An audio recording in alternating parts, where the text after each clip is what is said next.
दोस्तों, अगर आज आपका दिल कमजोर है, अगर परिवार आपके लिए दुनिया है, अगर आपकी तीन तीन बेटियां आपकी धड़कन हैं, तो ये कहानी सुनने से पहले एक बार अपनी आंखें बंद कर लेना। सोचो, तुम दिल्ली की भीड़ में, धूल धक्कड़ में, ईंट पत्थरों के ढेरों में अपना बदन तुड़वाते हो, दिन रात मेहनत करते हो, सिर्फ इसलिए घर की रानी, तुम्हारी पत्नी और तुम्हारी तीन नन्ही नन्ही राजकुमारियां आराम से, इज्जत से, हंसते हुए जिए।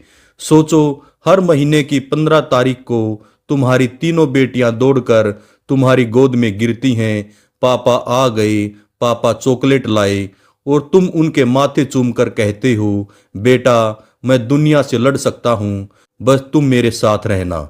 लेकिन क्या होगा अगर एक शाम फोन बजता है और उधर आवाज आती है, मामा मैं मामी को भगा ले गया। ध्यान देना दोस्तों, ये किसी अनजान आदमी की आवाज नहीं होती, ये तुम्हारे ही घर के लड़के की आवाज होती है, तुम्हारे ही भांजे की। और वो कहता है, तीनों बच्चियां भी अब मेरे साथ हैं, तुम अकेले रहो मामा। अब बताओ, उस पल एक बाप का कलेजा फटता नहीं होगा? उस पल एक मर्द की सांसें रुकती नहीं होगी? उस पल एक इंसान की पूरी दुनिया ढह नहीं जाती होगी? आज मैं आपको उसी बाप की, उसी टूटे हुए इंसान की, उसी अशोक अहिरावर की दर्द भरी सच्ची कहानी सुनाने जा रहा हूं। अगर आप सच्चाई सुन सकते हो, अगर आपका दिल मजबूत है, तो पूरी वीडियो देखना। जो भी मेरे दोस्त चैनल पर नए हैं, प्लीज वीडियो को लाइक करें और चैनल को सब्सक्राइब जरूर कर लें। वीडियो के अंत तक जरूर बने रहें। अब जानते हैं अशोक के साथ शुरू से लेकर आखिर तक क्या हुआ। सुगीरा गांव, कुड़पहाड़ थाना, महोबा। एक साधारण सा मकान, मिट्टी की दीवारें, बाहर नीम का पेड़, और उसी नीम के नीचे तीन छोटी छोटी बच्चियां, बड़ी वाली 11 साल की प्रियंका और बीच वाली 9 साल की गुड़िया और सबसे छोटी 6 साल की सोनू।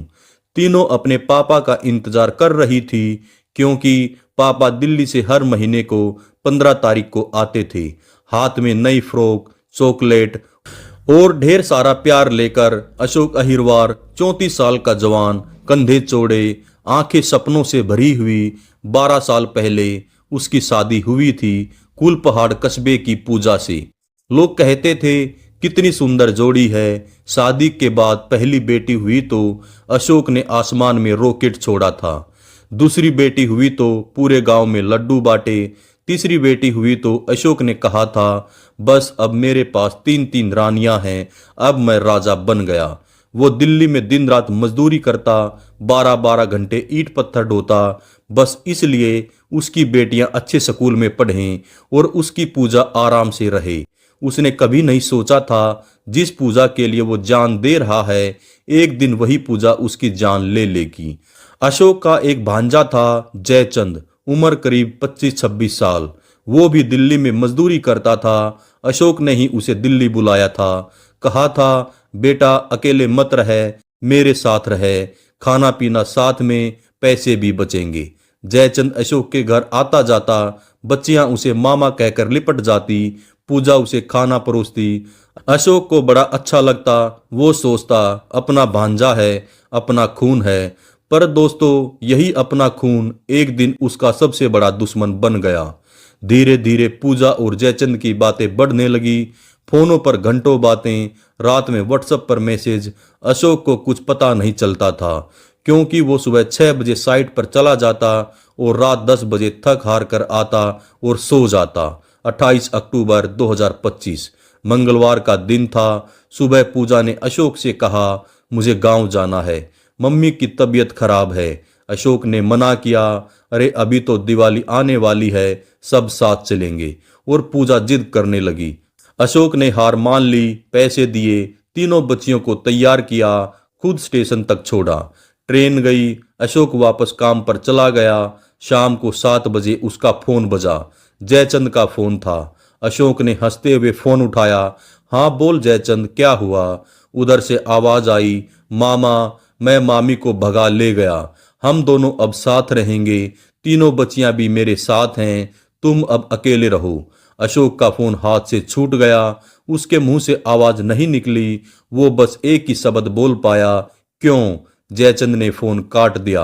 दोस्तों, उस पल अशोक के साथ क्या बीता होगा सोच सकते हो। जिस औरत के लिए तुमने 12 साल पसीना बहाया, जिसके लिए तुमने रात रात भर नींद नहीं ली, वो तुम्हारे ही भांजे के साथ तुम्हारी ही 3 बेटियों को लेकर भाग जाए और तुम्हें खुद फोन करके बेइज्जत करे। कौन सा मर्द ये बर्दाश्त कर सकता है भाई? कौन सा बाप ये कह सकता है उसकी बेटियां अब किसी और के साथ रहेंगी? अशोक ने तुरंत दिल्ली से सामान बांधा, रात की बस पकड़ी, सुबह सुगीरा गांव पहुंचा। घर पहुंचा तो ताला लगा था। पड़ोसी बोले, पूजा तो बच्चियों को लेकर गई थी ना, अभी तक नहीं आई। अशोक का दिल बैठ गया। वो मायके गया। सास ससुर ने कहा, हमारी बेटी तो हमारे पास नहीं आई। फिर अशोक को सच पता चला, पूजा और जयचंद कहीं फरार हो चुके थे, बच्चियां भी उनके साथ थी। अशोक घर लौटा। घर में पूजा की साड़ियां पड़ी थी, बच्चियों के छोटे छोटे कपड़े, खिलौने, वो सब देखकर अशोक पागल हो गया। वो चिल्लाता रहा, पूजा, मेरी बेटियों को वापस ला दो। रात हुई, गांव वाले समझाते रहे, पर अशोक की आंखों से नींद गायब थी। वो बस एक ही कमरे में बंद हो गया। और फिर सुबह जब दरवाजा तोड़ा गया तो अशोक पूजा की लाल बॉर्डर वाली साड़ी से पंखे में लटक रहा था। उसकी आंखें खुली हुई थी, जैसे पूजा से कुछ कहना चाहता हो, जैसे अपनी बेटियों को आखिरी बार देखना चाहता हो। गांव में चीखें गूंज उठी। अशोक की मां बेहोश हो गई, उसकी बहनें जमीन पर लोटपोट हो गई। एक हंसता खेलता परिवार एक पल में खत्म हो गया। पुलिस आई। कुलपहाड़ थाना प्रभारी राधेश्याम वर्मा पहुंचे। पंचनामा हुआ, शव को पोस्टमार्टम के लिए भेजा गया। अब तक पूजा और जयचंद के खिलाफ कोई एफआईआर नहीं हुई है, क्योंकि अशोक के परिवार वाले इतने सदमे में हैं। 3 मासूम बच्चियां आज भी लापता हैं। कहीं जयचंद और पूजा उन्हें लेकर छुपे हैं। दोस्तों, ये कहानी सिर्फ अशोक की नहीं है, ये हर उस मर्द की कहानी है जो सुबह से रात तक पसीना बहाता है अपने परिवार के लिए।